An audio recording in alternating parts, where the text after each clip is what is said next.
हाँ। चलिए हम बन बिल्कुल आज की डिस्कशन हम यहाँ से स्टार्ट करते हैं। और जी सर। सबसे पहले तो इस इस आपकी सफलता के लिए बहुत बहुत बधाई। थैंक यू और सर।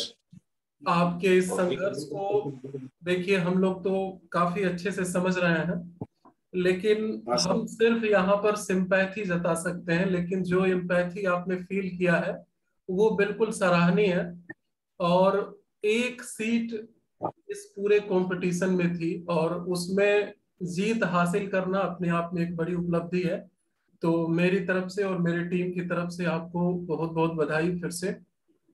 और सर, आपकी टीम को भी धन्यवाद सर। जरूर और हमको साथ में जो है आपका गाइडेंस रहा सर, इसके लिए बहुत शुक्रिया सर। जरूर जरूर। चलिए आज का हम लोग डिस्कशन जो है एक क्वेश्चन फॉर्म में बात करें, जिससे कि इस वीडियो को देखने वाले बहुत सारे स्टूडेंट हैं जिन्हें थोड़ा सा लाभ हो सके, स्पेशली उन बच्चों को जो दूर दराज रहते हैं, किसी तरह से मेट्रो सिटीज में ना आकर कुछ कर पाए, तो उनके लिए थोड़ा हेल्पफुल होगा। सबसे जी पहले सर। जी सर। रिजल्ट के बाद आपको कैसा फील हो रहा है, ये आप अपना अनुभव बता सकते हैं। सर रिजल्ट के बाद अब क्या बताएं सर, मैं अब शब्दों से बयां नहीं कर सकता जो फील हो रहा है। क्योंकि हम तो फील ही कर रहे हैं, हमारे जो परिजन हैं और हमसे जुड़े हुए दोस्त भी हैं, वो भी अच्छा फील कर रहे हैं। चलिए बहुत और अच्छी बात है। भगवान की कृपा है कि जो हुआ है सर। चलिए, भगवान जी का कृपा और आपकी मेहनत दोनों जो है यहाँ पर रंग लाई है। आप अपना कुछ एजुकेशनल बैकग्राउंड बता सकते हैं।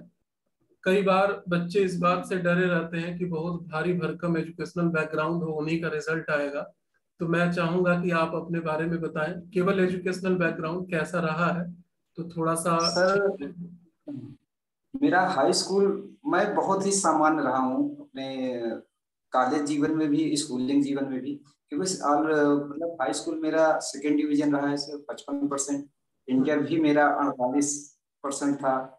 और ग्रेजुएशन भी मेरा 47% था। और पीजी भी मेरा 58% ही था सर। मैं एकदम सामान्य स्टूडेंट था। जी। और उसके बाद जब इलाहाबाद विश्वविद्यालय में ग्रेजुएशन में एडमिशन लिए हमने, और मेरा हाई स्कूल इंटर हमारे पास के ही गांव में sir, M R Sherwani inter college, Saralapur, Prayagraj. अब पहले तो इलाहाबाद हुआ करता था, अब प्रयागराज है सर। तो प्रयाग वहां से हमने इंटर करने के बाद जब इलाहाबाद विश्वविद्यालय के एंट्रेंस दिए, तो वहां हुआ तो हमें पढ़ने की जागरूकता वहां से आई। और सर मैं साधारण एकदम, वो पहले आर्ट और साइंस बैकग्राउंड होता था, तो मैं आर्ट साइंस था। मैथ वन साइंस वन पढ़ने वाला हूँ हाई स्कूल में, और मेरा संस्कृत था। इंटर में सर मेरा जैसे इकोनॉमिक्स, सिविक्स और हिस्ट्री था, हिंदी इंग्लिश। मैं आर्ट बैकग्राउंड का स्टूडेंट हूँ। जब मैं वहाँ आया विश्वविद्यालय स्तर पे, तब हमें जागरूकता आई कि हमें सिविल की तैयारी करनी चाहिए अच्छे। और नेट और ये सब हम लोग बहुत नहीं जानते थे, गाँव से थे क्योंकि। तो उसके बाद जब इलाहाबाद विश्वविद्यालय में हम प्रवेश लिए और पढ़ना शुरू किए, तो हम बहुत मेहनत किए सर। इकोनॉमिक्स था हमारा, मेडिवल हिस्ट्री और फिलासफी, ये तीनों विषय लेके हमने जो है ग्रेजुएशन में, और जबकि सेकेंड ईयर के बाद फिलासफी हमने ड्रॉप कर दिया। थर्ड ईयर में हमारा इकोनॉमिक्स हिस्ट्री था। लेकिन सेकेंड ईयर तक फिलासफी हमारी अच्छी थी, क्योंकि लॉजिक और हमारा अच्छा था। पाश्चात्य दर्शन या भारतीय दर्शन, जो भी फिलासफी का बैकग्राउंड था, बढ़िया था। इकोनॉमिक्स भी हमारा अच्छा था। उसके बाद हमने फिर बहुत ही सामान्य स्टूडेंट होते हुए एमए नहीं कर पाए सर। एमए में एडमिशन ले लिए इकोनॉमिक्स से इलाहाबाद विश्वविद्यालय में, लेकिन हम वहाँ कुछ दिक्कतें पारिवारिक आई जिससे नहीं ले पाए। लेकिन फिर हम तैयारी में जुट गए सिविल में, और लगातार लगे रहे, फिर हमारा होने भी लगा पीजी। आपने पीएचडी नहीं किया है? अभी पीएचडी नहीं की है सर, चलिए अब ठीक है। करेंगे। मतलब आपने नेट जेआरएफ और एक जो है सिविल की प्रिपरेशन, ये मेन कह सकते हैं कि हाईएस्ट हाँ एजुकेशनल सर। अगर एरिया हाँ रहा सर। है तो ये रहा है। चलिए बिल्कुल अच्छी हाँ, बात है। 2012 में मैंने नेट क्वालिफाई किया सर। बिल्कुल बिल्कुल। और पेपर वन में आपने क्या क्या कवर किया है? पेपर वन में हमने सर जीएस के जो सिविल की जितने भी क्वेश्चन पेपर थे पूर्व के, जी। उसको हमने बेहतरीन जो है तैयार किया। उसके लिए पूरा सिविल का ही, हाँ पूरा क्वेश्चन पेपर घटना चक्र हो या और भी जो भी। मतलब ये कि आपने सिलेबस हायर एजुकेशन का लिया और कंटेंट ज्यादातर अपने सिविल की प्रिपरेशन से लिया है। हाँ हाँ सर। और जो हमें पहले सब्जेक्ट होता था फिलॉसफी, तो उस समय सिविल में हम दिया करते थे, तो हमारे जो गुरुजन थे अविनाश तिवारी सर, उनका निष्ठा कोचिंग चलती थी, तो उनके यहाँ हमने 2-3 साल अच्छे से पढ़े थे सर तो फिलॉसफी। आप 2010 तक जो एमसीक्यूज क्वेश्चन होते थे आपने उसमें भी दिया है? Okay okay. हाँ सर, और हमारे जो अविनाश तिवारी सर थे, उनका कहना था कि एक एक चैप्टर का आईएएस और PCS question her chapter by chapter हमने लिख लिया था अलग अलग, तो हम्म। उसका बार बार रिवीजन करना भी हमको बहुत फायदा हुआ, और जो भी बच्चे करते हैं उनको बहुत लाभ मिलता है।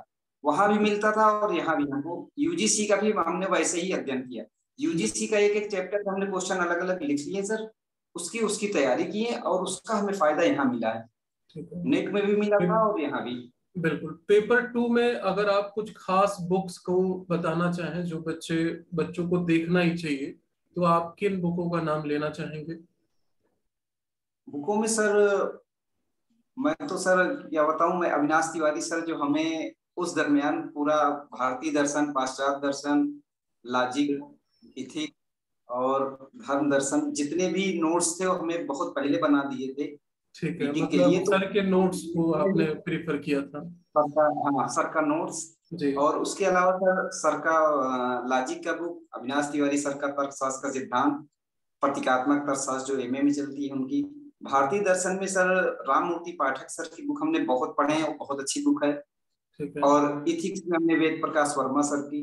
पाश्चात्य में ये एच एस उपाध्याय सर की बहुत अच्छी है। ग्रीक दर्शन में एक इलाहाबाद विश्वविद्यालय के छोटे लाल त्रिपाठी थे, उनकी बुक बहुत अच्छी थी। तो ये सब बुकें हमें हमें बहुत लाभ आपने प्रदान की।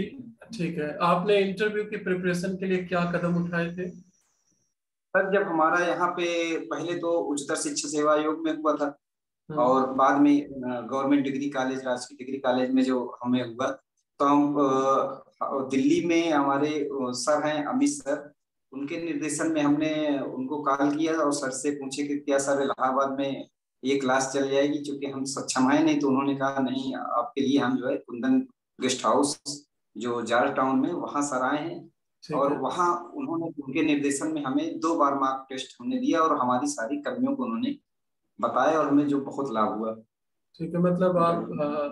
हमारी टीम ने जो इंटरव्यू प्रोग्राम कराया था आपने उसका लाभ लिया, इलाहाबाद वाले ब्रांच पे आपने किया था? ठीक है। हाँ सर। ठीक है। करंट अफेयर से बच्चे काफी डरे रहते हैं, क्या आपने भी करंट अफेयर किया है पेपर 1 के लिए या फिर नहीं नहीं सर, एकदम प्रतियोगिता दर्पण बराबर पढ़ता रहा हूँ। ठीक है। और इसके अलावा सर जो सोशल मीडिया में करंट में न्यूज जो भी चलती रहती थी, उस पर विशेष फोकस हमने किया। ठीक है। तो इससे काफी जो है, क्योंकि सर जीडीसी में 90 प्रश्न सब्जेक्ट का होता था, 30 प्रश्न जो है जीएस का होता था, लोक हम्म। सेवा आयोग का, तो बहुत अच्छे शानदार क्वेश्चन। ठीक है, मतलब ये कह सकते हैं कि सिविल का जो आपने अनुभव लिया वो बहुत हाँ सर। दूर आकर के काम किया, लेकिन काम किया है जो आपने बहुत। संघर्ष और टाइम दिया है। बिल्कुल। हम्म। एक बार जैसे आपके बारे में मुझे और भी स्टूडेंट से पता चला कि आपने काफी संघर्ष से ये सफलता पाई है, आपका जीवन काफी संघर्षपूर्ण रहा है। तो हाँ सर। अगर आप अपने इस संघर्ष की कहानी को काफी कम शब्दों में बता पाए, जिससे बच्चे सीखें कि रिजल्ट के लिए केवल सुविधाएं जरूरी नहीं है, बल्कि वो जुनून और जज्बा होना चाहिए, जिससे कि हम रिजल्ट के लिए ये ना देखें कि कितने घंटे या कैसे पढ़ रहे हैं, जो समय मिले उसमें हम अपना टाइम दे सके। तो थोड़ी सी सर हम संघर्ष की बात। जी। संघर्ष ये था सर कि शुरू से ही जो पिताजी इतना एफर्ट तो नहीं कर पा रहे थे, लेकिन उनका जज्बा था कि हमारा बेटा ऑफिसर बने। तो उनका कहना था कि बेटा मेहनत करो, जरूर कुछ मिलेगा। तो उनका जो है जज्बा था, और उन्होंने जितना योगदान किया, बहुत योगदान हमारे माता पिताजी ने किए, और भाई लोग हमारे भैया हैं, तो सभी भैया ने बहुत सहयोग किए। और बाद में हमारी सिस्टर थी एक शहर में, तो उनके यहाँ भी जीजा और दीदी का भी बहुत सहयोग रहा हमारे प्रति, और सबका योगदान, उनके सहयोग से ही हम इतने दिनों तक मेहनत करते रहे। संघर्ष में इसके अलावा हमारे और जो दोस्त थे उन्होंने बहुत साथ दिए, जो कि बीच में पिताजी और माताजी का मतलब स्वर्गवास हो गए, लेकिन फिर भी भैया लोग और दोस्त लोग हमें संभाले और हम लगातार प्रिपेयर में लगे रहे। और इतने दिनों तक बराबर लगे रहना ही बड़ी बात है सर, सबका सहयोग ना होता तो हम नहीं कर सकते। बिल्कुल बिल्कुल।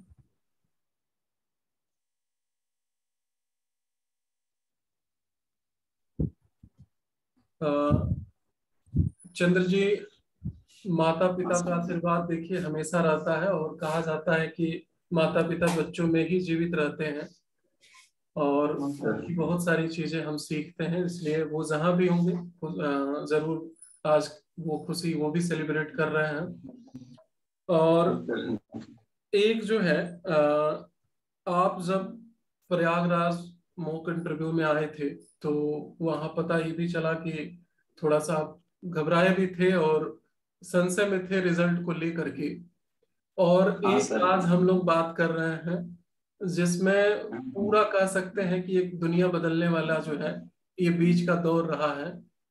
उस समय में और इस समय में आप जीवन को निश्चिंतता की दृष्टि से अगर देखा जाए तो किस नजर से आप देख रहे हैं, जब आप मॉक इंटरव्यू की प्रिपरेशन कर रहे थे और आज रिजल्ट के बाद का जो टाइम है, कितना अंतर आप खुद के बिहेवियर में और कॉन्फिडेंस में आप पा रहे हैं? सर सर उस समय तो बहुत डर ही लगता है, नर्वस बहुत थे, लेकिन जब सर आपसे आपके सामने मार्क टेस्ट दिए जो भी नर्वस थे, लेकिन बाद में दोबारा जब आपने बताया कि ये आपको सुधारा जा सकता है, ये मिस्टेकिंग है, तो उसको हमने दोबारा फिर रियलाइज किया, और फिर जब दोबारा आपके पास गए तो काफी कुछ सुधार हुआ। जब दोबारा फिर कुछ कमियां हुई सर, आपने फिर हमें सुधार, तो कॉन्फिडेंस बढ़ गया था हमारा।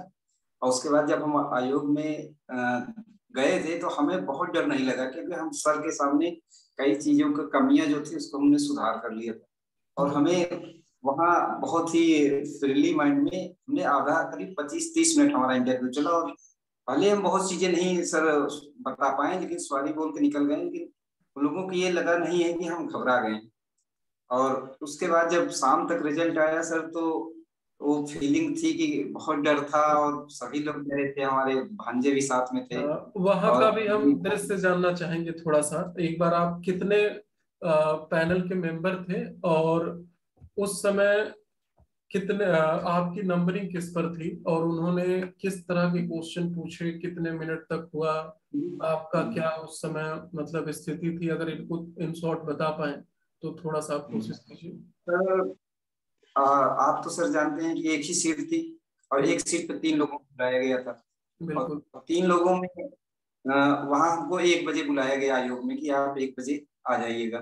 तो 1 बजे एंट्री थी, तो 1 बजे जब हमने यमुना हॉल में वेरिफिकेशन कराए, और वहां से फिर हम सरस्वती हॉल गए, तो कुछ और जो भी पेपर वर्क था वो हुआ। उसके बाद हमें वेटिंग रूम में बैठाया गया, तो हमारा नंबर 1 ही पहला ही हमारा करीब 2:30-3 बजे हमें बुलाया गया। पहले क्रम में चंद्रप्रकाश जी हैं, तो हम गए वहां पे सर। तो जो भी प्यून थे पहले कहाँ बैठ जाइए, उसके बाद अंदर। तो जब हम अंदर प्रवेश करते हैं तो वहाँ 2 सदस्य सर, एक नहीं 2 सदस्य रहते हैं, 2 एक्सपर्ट थे पैनल में।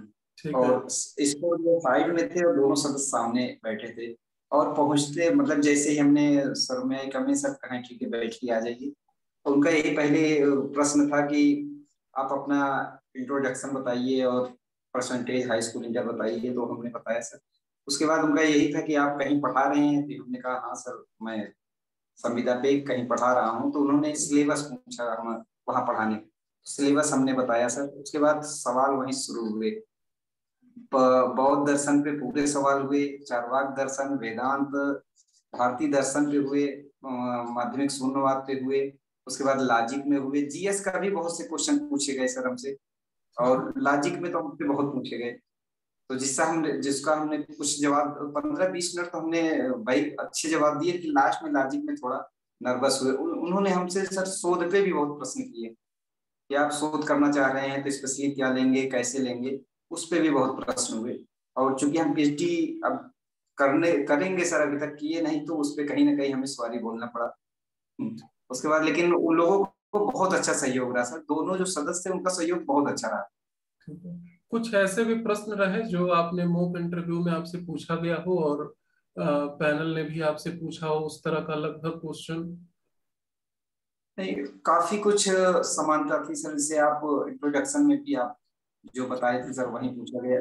और बौद्ध दर्शन में आप भी कई सवाल जो सर आप जब पूछे सर कि बौद्ध दर्शन का वर्तमान प्रासंगिकता क्या है आज समाज में, वही सवाल पूरा सेम टू सेम पूछा गया है कि आज के युग में बौद्ध दर्शन का क्या प्रासंगिकता है। तो वही जो सर आपका जवाब था कि विश्व में शांति व्यवस्था और जो आज होना चाहिए वही, वहां भी हमने वही दिया चंद्र और वो जी, संतुष्ट भी हैं।